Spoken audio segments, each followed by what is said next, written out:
Hello and welcome to Lobo. It's me, Princess. And I'm Anna. I'm new on the podcast.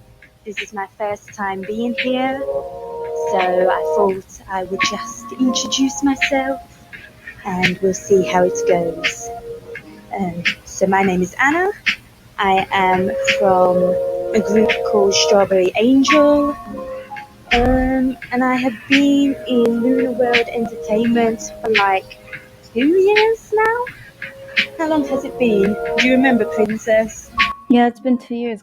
Anniversary happened. No, you joined like not too long after we actually opened. I know kind of a lot of people, they remember exactly how they joined the Lunar World. But for me, I absolutely cannot remember kind of how I ended up in the entertainment. Honestly, I feel because of the platform that we used, it's like I think it's more hard to find us.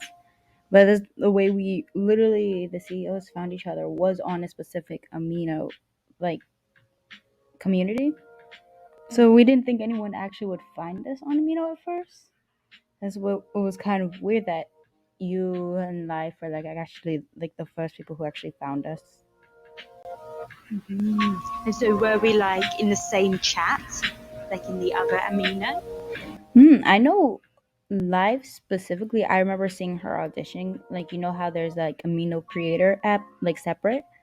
I remember strictly find like because we had it so people had to like actually request and like send why they wanted to join us. That's how we pretty much we found her. How she explained how she was interested in doing it. I guess I don't know if she was unaware or if you guys were also unaware of like the actual OE community too. I just know we definitely were. No, I had no idea about any of that. Kind of, this was all new to me. Even Amino, I didn't know how it worked. I didn't know that on Instagram there was a whole platform. I was like completely new to the whole thing. Yeah, honestly, I don't even know what made us think that we'd be like the first. I don't know, something was where I think the real reason is there was someone who was holding auditions for something like that too. But because of problems, they ended up closing it. And I think that's kind of where Katie, Goonie, and I kind of thought, oh, we should do one too. But I think Katie was the first one to discover that there was an entire OE community out there for real. It's crazy. Yeah, definitely. Because I remember this when we, at the start, we were just mainly on Amino. And then I remember slowly transferring from Amino to Instagram. And now we mainly use Instagram, don't we? Yeah, for real. But because all of our lessons and stuff are on Amino, sometimes we still ask people to try to join it. But you see, we do just like copy and paste certain things. But if anyone wanted to learn Korean, it'd be easier if they just came to the Amino. Yeah, definitely. At the start, especially, if they want training or whatever, kind of, I really like these separate chats. I always found that really like interesting. And on Instagram, it's just harder to organize kind of stuff. Yeah, it's very crowded. There was an idea that we could like bring the same type of chat onto Instagram, but I feel like that'd be too much in a way. Like having the like main company chat and then having the chat for the vocalists, chat for rappers, and chat for dancers, and then a chat for people who want to learn Korean, or at least be able to read it and say it properly. You don't actually have to learn the whole language, but being able to read it. But that felt like if you have one person in like too many different chats, that may be too much because it's already like that on Amino, anyways. Mm. And also, one thing that I don't like about Instagram is that you can't in posts. So if you want to, like, kind of, I forgot the English word now. If you want to kind of highlight something, it's basically impossible on Instagram. You just have to keep on Oh copying and yeah. pasting. the Yeah. post, which is really annoying sometimes. Yeah, that's one of the good qualities about it. I mean, you can have like an announcement post, you can put in a description, you can pin anything. Even like with posts, you can feature certain posts so everyone knows like what's the most important. Yeah, definitely. And going back to my trainee days on Amino, I remember the thing that I was always most excited about was I when I finished an assignment and I got a new one. And I remember always being so excited to find out which song was I going to do, or what marks, or what grade would I get for the previous song. So that anticipation of not knowing was always my favorite part of being a trainee. Yeah, I get. I remember how life was always like impatient, just wanting to know what the next assignment was. Oh, to the people who don't know, Life is my group mate in Strawberry Angel. The grand vocalist. Yes, yes. Honestly, Or lead. yeah, with the whole like task thing, I kind of understand that too. Like I do think it is fun, like to get something, even if it's a song you don't know, you get to learn something new. I always like learning new things, so finding new songs, you discover something new.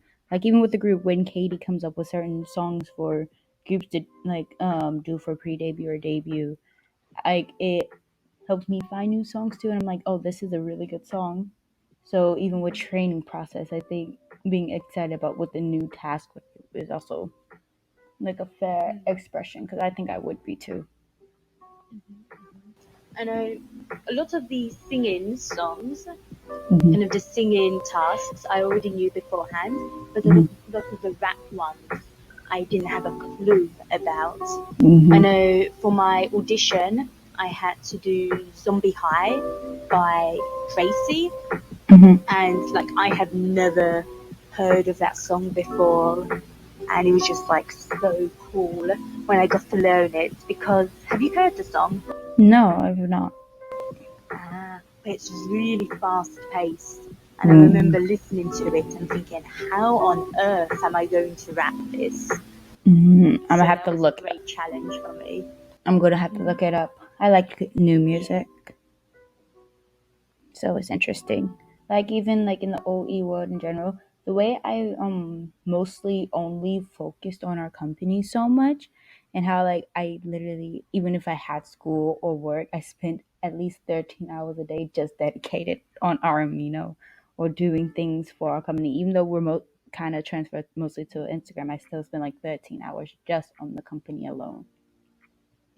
Like even at work, if there was nothing happening, I'd immediately go to my phone to see if anybody needed anything, if there were any ideas, something fun we could do. It was always like that.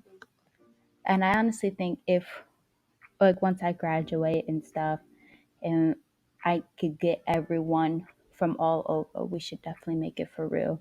And we can like write our own music. You could stay in your groups, just write our own music, still do the K-pop covers and everything. It would just be fun since I like to produce music too. I just have to keep working on it. Yeah, that is something that I really want to learn to do, to kind of create music from scratch. Because I know a lot of people, especially in the OE community, it's becoming quite popular, Hmm. is to kind of do original songs. Yeah. And but the thing is that they use the instrumental from like copy-free or royalty-free kind of websites online, or they just get the instrumental from YouTube. Yeah. So one thing that I really want to learn is to do the instrumental from scratch. So it's like 100% original song. Yeah, for real. I know, like, with Make Means it's just easier to borrow someone else's instrumental that's already made and stuff. Well, because like when it comes to actually creating a song, it's easier for a person to write it for themselves. It's harder to make it for someone else, let alone more so a group of people.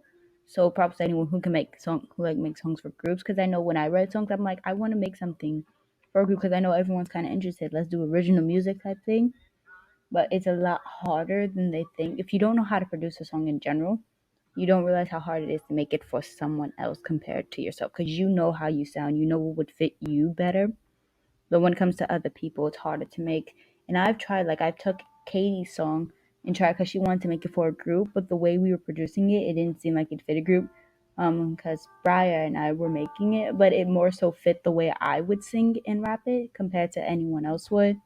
So it's a lot harder, and I make music all the time, but it always fits me. I can't make it for anybody else. It's you would like need a group of people to actually produce something like that.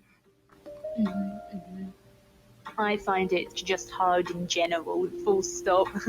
Like Mhm. find it hard for me. I find it hard for kind of group work. Is I just need to really kind of buckle down and learn the basics before I start anything bigger. Yeah. It always starts with a melody in your head. I was told it's easier to make the instrumental before you write the words, but for me, I typically hear lyrics when I'm like going to sleep or like in the most random time. So I typically end up writing lyrics before I end up making the instrumental melody in my head. So I don't know, people who produce songs just like in the span of a few minutes, honestly, I the some talented people because all I can do is create the melody in my head, explain how I want it, and have my cousin help me put it together. That's about it. I think I mostly think of lyrics when I'm actually on the bus, Mm, uh, because like I try not to go on my phone on the bus, and I try to just kind of imagine and like kind of relax. hmm So when my mind is wandering, I tend to think of the most lyrics. mm, yeah, it be like that. You always have like some people find most inspiration just by walking around. A lot of times I get a lot of lyric inspiration by either hearing other people sing or humming around a melody and I'm thinking, you know what, these type of lyrics will go good with it. But like I said, my dreams are always a big inspiration for what I hear. Like it'd be the most random time and I just hear the song in my head and then I have to wake up and write it down immediately or I'd forget. I think for me, I would probably just go back to sleep. I think I value. I'm the type of person who really likes sleeping, so I'll probably Mm, I just think in my head, oh, I'll remember it the next morning, and of course, I never do. yeah. No, I don't like to sleep that much because I feel like you get so much more done if you're awake. But I enjoy dreaming because it also helps me create. Because I like to write stories. It also helps me write stories, come up with all types of things. So honestly, I don't mind dreaming, but I wish I could stay up a lot longer. And as a night owl, I already stay up pretty late. But when it comes to morning time, I cannot be awake at all. Oh, I know your crazy schedule, like kind of sometimes you're talking to me, and then I realise kind of the time difference, and I'm like, hold on, isn't it like 2 a.m. over there? It's crazy. Because everybody else is from all over the world too. So it's like if I'm asleep at if I go to sleep at a decent hour and someone has questions or wants to have a like short conversation about something and an idea they have, if I'm not awake, then who's going to talk to you about it? Because it'll be like hours apart. I like it better to get like answer as quickly as possible. So it's a good thing that I am a night owl in general. So anyone else can just talk how they want, mention their ideas, and then I can just go ahead and respond. It's the easiest way, so everyone else can feel included.